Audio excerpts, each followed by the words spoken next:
ابو جہل، ابو البختری، اتبا، اتیبہ، شیبہ، بلکہ اخنس بن شریق سے جب ابو جہل نے کونے میں جا کے پوچھا اور اس نے ابو جہل سے پوچھا کہ تمہاری رائے کیا ہے، تو انہوں نے کہا رائے تو یہی ہے کہ حضور جو فرماتے ہیں حق اور سچ ہے۔ اس کا مطلب ہے شعور کی آنکھیں تو کھل گئی تھی۔ جب تنہائیوں میں یہ کہا کرتے تھے کہ کریم کی ہر بات سچ ہے تو شعور تو بیدار ہو گیا تھا، لیکن ضمیر کو دبائے رکھا۔ ماشاءاللہ مفتی صاحب بھی تشریف لے آئے۔ ضمیر کو دبائے رکھا۔ حضرت ابوبکر صدیق رضی اللہ تعالیٰ عنہ کا کمال یہ ہے کہ جب ان کے شعور کی آنکھیں کھلی نہ کہ دین حق اور سچ ہے، پھر انہوں نے کسی اور طرف نہیں دیکھا، فوراً اپنی ضمیر کی آواز پہ لبیک کہا اور نبی پاک کا کلمہ پڑھ لیا۔ یہ بڑی انفرادیت ہے، اس کو سمجھیے گا۔ بہت سارے لوگوں کو شعوری طور پر سمجھ آ جاتی ہے حق اور سچ کیا ہے، لیکن وہ بیچارے ضمیر کو دبائے رکھتے ہیں، اپنے آپ کے ساتھ جنگ کرتے رہتے ہیں، حق کو قبول نہیں کرتے۔ حضرت صدیق اکبر کی زندگی کا یہ پہلا سبق کہ جب کسی کو پتہ چل جائے حق فلاں چیز ہے تو پھر قرآن مجید کہتا ہے وَلَا تَلْبِسُوا الْحَقَّ بِالْبَاطِلِ وَتَكْتُمُوا الْحَقَّ وَأَنْتُمْ تَعْلَمُونَ۔ حق کو باطل سے نہ ملاؤ اور جان بوجھ کر حق نہ چھپاؤ۔ تم علم رکھتے ہو، جان بوجھ کے چھپا۔ تو جب پتہ چل گیا حق کیا ہے، درست کیا ہے، ٹھیک کیا ہے، پھر اسے قبول کیا جائے، پھر تردد نہ کیا جائے۔ ہمارے ہاں بہت سارے لوگ سمجھتے ہیں دین پر ہی چلنا چاہیے، یہی حق ہے، تو بھائی چلتے کیوں نہیں؟ کتاب و سنت ہی راہ نجات ہے تو اس پر عمل کیوں نہیں کرتے؟ نبی پاک علیہ السلام کا اسوہ نور اور سیرت مقدسہ ہی صرف اور صرف نجات کی گارنٹی ہے، تو پھر دیر کس بات کی؟ جب شعور بیدار ہو گیا ہے، جب تمہیں سمجھ آ گئی ہے، پھر اپنے ضمیر کو جگاؤ اور فوراً دین کو قبول کرو۔ میں بڑی معذرت سے عرض کروں گا، ڈھیر سارے لوگ ہیں جو گروہ پرست ہیں، حق پرست نہیں۔ اپنی جماعتوں کے بت پالتے ہیں، تنظیموں کے بت پالتے ہیں، وہ اپنے قبیلے کا بت پالتے ہیں، اپنے علاقے کا بت پالتے ہیں، لسانی اور علاقائی بنیادوں پر تقسیم رہتے ہیں، حق پرست نہیں ہوتے، گروہ پرست ہوتے۔ میرے گروپ نے جو کہہ دیا ہے وہ اگرچہ غلط بھی ہے، لیکن چونکہ میرے گروپ نے کہا ہے لہذا ہر حال میں اسے سپورٹ کرنا ہے۔ یہ جرأت انسان میں ہونی چاہیے کہ وہ حق کو حق کہے، وہ صحیح کو صحیح کہے۔ یہ جرأت جناب صدیق اکبر نے پیدا کی، اور بڑے دلیر آدمی تھے حضرت صدیق اکبر، جنہیں پوری طرح سارے معاشرے سے لڑنے کا حوصلہ تھا، گھر میں بھی گھر کے باہر بھی۔ اللہ نے بعد میں توفیق دی، ان کی 4 نسلیں صحابی بنی ہیں، لیکن شروع میں یہ اعلان کرنا، ان کے والد سخت ناراض ہوا کرتے تھے بعض چیزوں سے، اور پھر قبیلے سے عوام لوگوں نے تو سمجھ لیا نیکیاں بھی شاید جمہوری ہوتی ہیں، سارے کریں گے تو میں بھی کروں گا، جی فلانا کام کوئی نہیں کر رہا میں کیوں کروں۔ نیکیاں جمہوری نہیں ہوتی، ملک جمہوری ہے، نیکیاں جمہوری نہیں ہوتی۔ نیکی تو نیکی ہوتی ہے، کوئی کرے نہ کرے، ہم نے کرنی۔ تو حضرت صدیق اکبر کا یہ پہلا اعزاز، اس کو سمجھیں کہ انہوں نے دین حق کو قبول کیا، اور نبی پاک علیہ السلام نے اس بات کو بطور اعزاز کے بیان کیا ہے، بطور فضیلت کے۔ یہ ان کی انفرادیت کے طور پر نبی پاک نے اس کو بیان کیا۔ حضور علیہ السلام نے ارشاد فرمایا کہ میں نے جس کے سامنے بھی دین پیش کیا ہے اس نے تردد کیا، کچھ لوگوں نے دلیل مانگی، حضور کے پاس دلیلوں کی کمی تو نہیں، سرکار تو خود سراپا دلیل ہے۔ یا ایھا الناس قد جاءکم برہان من ربکم، اے لوگو یہ محبوب تمہارے پاس رب کی دلیل بن کے آئے۔ کریم فرماتے ہیں جس کے سامنے بھی دین پیش کیا اس نے تردد کیا ہے، فرمایا یہ صرف میرے ابو بکر صدیق ہیں، میں نے دین پیش کیا ہے، لیٹ کی کوئی نہیں، فوراً ہی کلمہ پڑھ کے مسلمان ہوگا۔ حق کو فوراً قبول کرنا اور فوراً حق کی تصدیق کرنا اور فوراً حق کے سامنے سر کو جھکانا، یہ پہلا سبق ہے جناب صدیق اکبر کی زندگی کا۔ ڈیٹ نہ کریں، کمزور نہ بنے، ٹوٹتی بکھرتی رائے والے نہ بنے، کمزور ارادوں والے نہ بنے، حق جب نصیب ہو اسے قبول کریں۔ دوسری بات، اسلام یہ کہتا ہے کہ جب تم کلمہ پڑھ لو نا پھر پورے کے پورے دین میں آؤ۔ یا ایھا الذین آمنوا ادخلوا فی السلم کافہ، اے ایمان والو دین میں پورے پورے داخل ہو جاؤ۔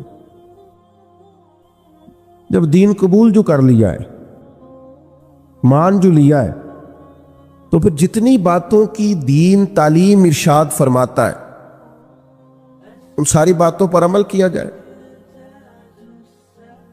اپنے آپ کو سراپا نیکی بنایا جائے، سراپا خیر ہو انسان کا وجود، جتنی نیکیاں سوسائٹی میں وہ کر سکتا ہے وہ ساری کرنے کا اس کے اندر جذبہ ہو، شوق ہو۔ ہم کیا کرتے ہیں؟ نیکیاں کرتے ہیں لیکن خالص دینی کاموں کو بھی دنیا داری بنا لیتے ہیں۔ جنازہ پڑھنا خالص دینی کام ہے، نبی پاک علیہ السلام نے فرمایا ایک مسلمان کا دوسرے مسلمان پر حق ہے، جو حقوق مومن کے مومن پہ ہیں ان میں سے ایک حق جنازہ ہے، لیکن وہ ہم کس لیے جاتے ہیں کہ میرا تعلق بڑا ہے اس کے بیٹے سے، بھائی سے، باپ سے۔ آپ اس تعلق کی بنیاد پر گئے، حالانکہ آپ کو تو کلمے کی بنیاد پر جو تعلق تھا اس بنیاد پر جانا چاہیے۔ ہم نے کیا کیا؟ دینی کام تھا لیکن اس کو دنیا بنا لیا۔ یہ ہمارا مذہبی سٹیج ہوتا ہے۔ ظاہر ہے آپ اتنی بڑی تعداد میں لوگ آئے ہیں، آپ کا خیال ہے کہ ایک دیندار آدمی تقریر کرنے آ رہا ہے، لیکن اگر میرے دل میں یہ خواہش ہو کہ بڑے لوگوں میں فیمس ہو جاؤں گا اور ڈھیر سارے لوگ واہ واہ کریں گے اور گھر چاہے کہیں گے کیا بات مولانا نے کیا نقطہ بیان کیا ہے، اگر یہ میرے ذہن میں باتیں آئیں گی تو میں نے دینی کام کو بھی دنیا بنا لیا ہے، ترویج شریعت کے کام کو میں نے ذاتی شہرت کا ذریعہ بنا لیا۔ یہ دینی کام دنیا بن جائے۔ دین میں پورے پورے داخل ہونے کا مطلب یہ ہے کہ آپ سراپا خیر بن جائیں، پھر آپ ہر وہ نیکی جس کو دین نیکی کہتا ہے اسے کریں، اور ہر وہ چیز جس سے دین روکتا ہے اس سے رکیں۔ حضرت حسن بصری رضی اللہ تعالیٰ عنہ سے کسی نے کہا تقویٰ کیا ہے؟ فرمایا جہاں جانے کا رب نے حکم دیا ہے وہاں غیر حاضری نہ کرنا، اور جہاں جانے سے اس نے منع کیا ہے وہاں نظر کبھی نہ آنا۔ یہ متقی ہونے کی علامت۔ حضرت صدیق اکبر کا آپ سراپا دیکھیے،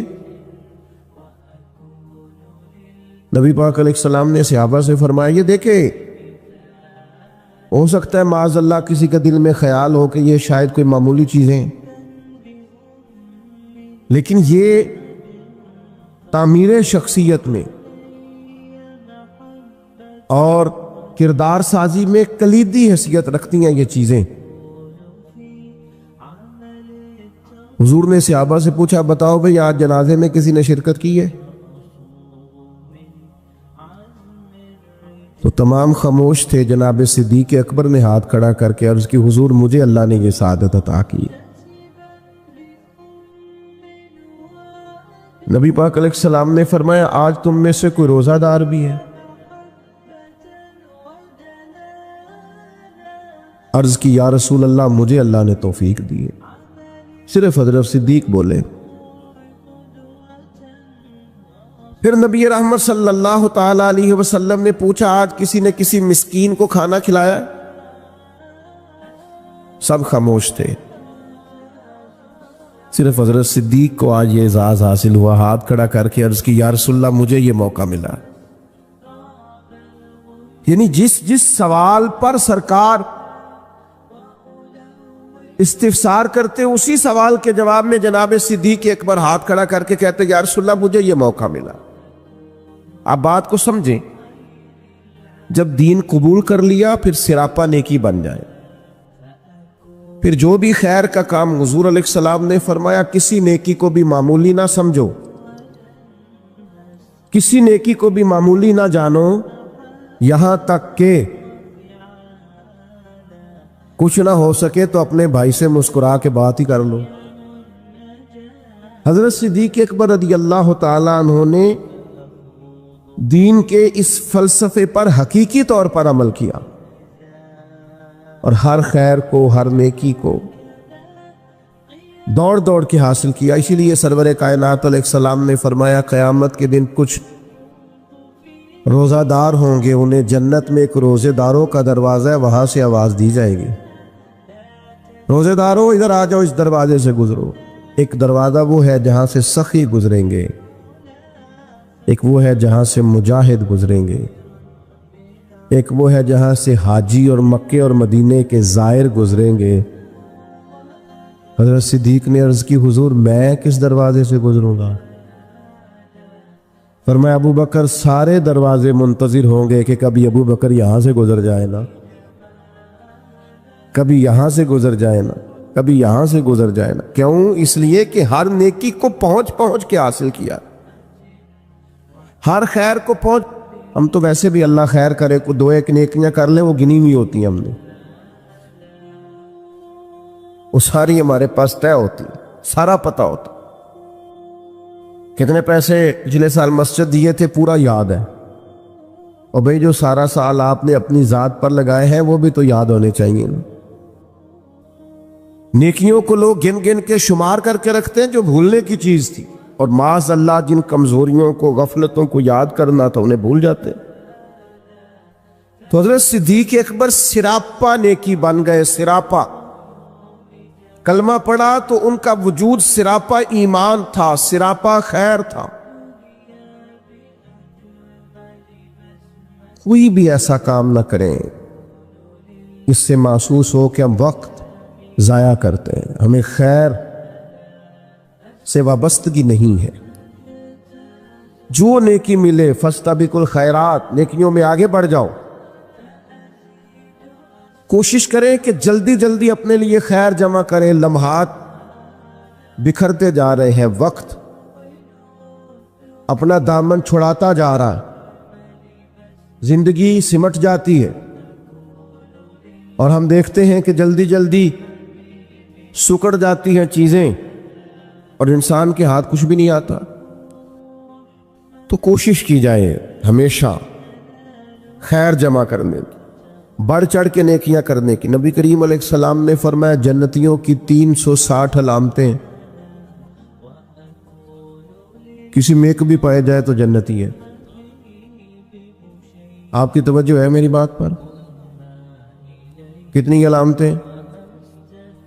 کسی میں اللہ کا ایک دعا مانگنے لگا وہ آمین کہنا، اللہ کرے آپ موبائل کم دیکھیں اور میری بات زیادہ سنیں، آمین تو کہہ دیں، دعا میں تو شامل ہو جاؤ یار، دعا مانگی ہے۔ ان 360 یہ ساری وہی نیکیاں ہیں جو پھیلی ہوئی ہیں، خیر کرنا، پیار کرنا، عبادت کرنا، مخلوق کی خدمت میں مشغول رہنا۔ فرمایا جنتیوں کی 360 علامات ہیں، ایک بھی پائی جائے تو بندہ جنتی ہے۔ حضرت صدیق اکبر کا لہجہ ہمیشہ دھیما رہا ہے، بڑے وزادار تھے۔ فوراً عرض کی یا رسول اللہ میرے اندر بھی کو پائی جاتی، وہ جو 360 نورانی علامات ہیں جنتیوں کی، تو کریم میرے اندر بھی کو پائی جاتی۔ نبی کریم نے فرمایا آپ کے اندر تو 360 ساری کی ساری پائی جاتی ہیں، ساری انہوں نے سراپا خیر کیا، سراپا.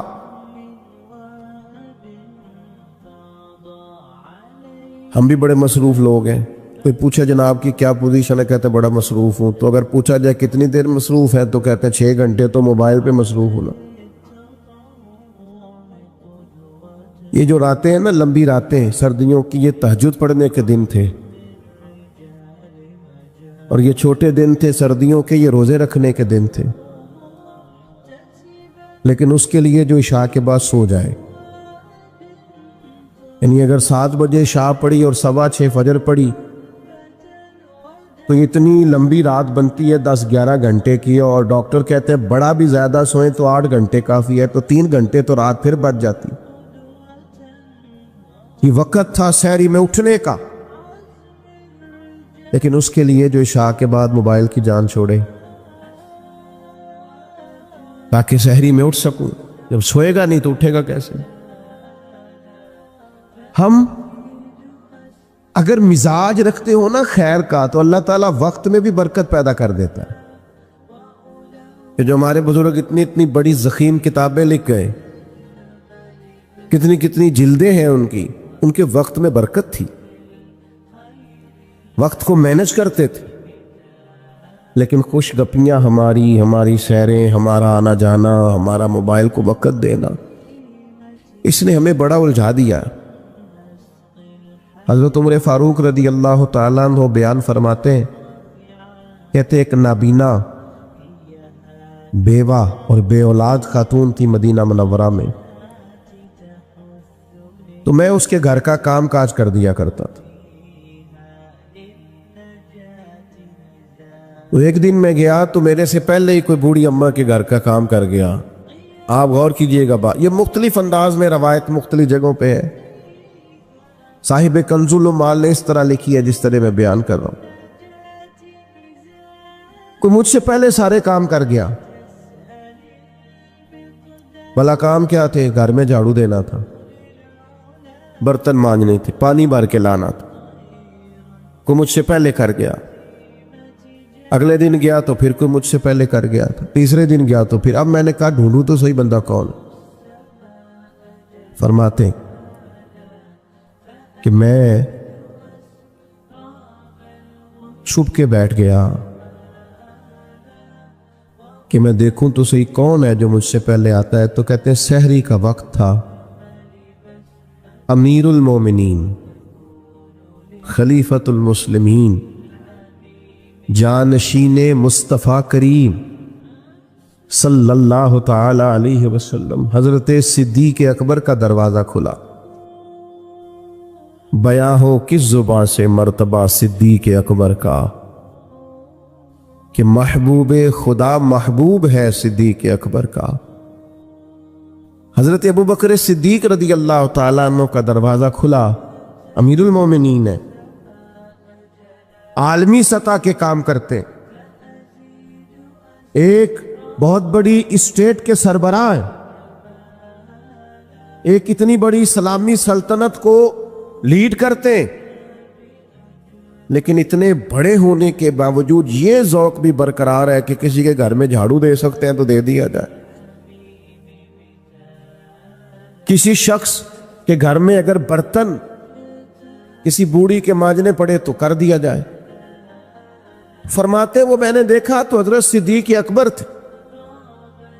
سراپا خیر تھا ان کا وجود، سراپا خدمت تھا.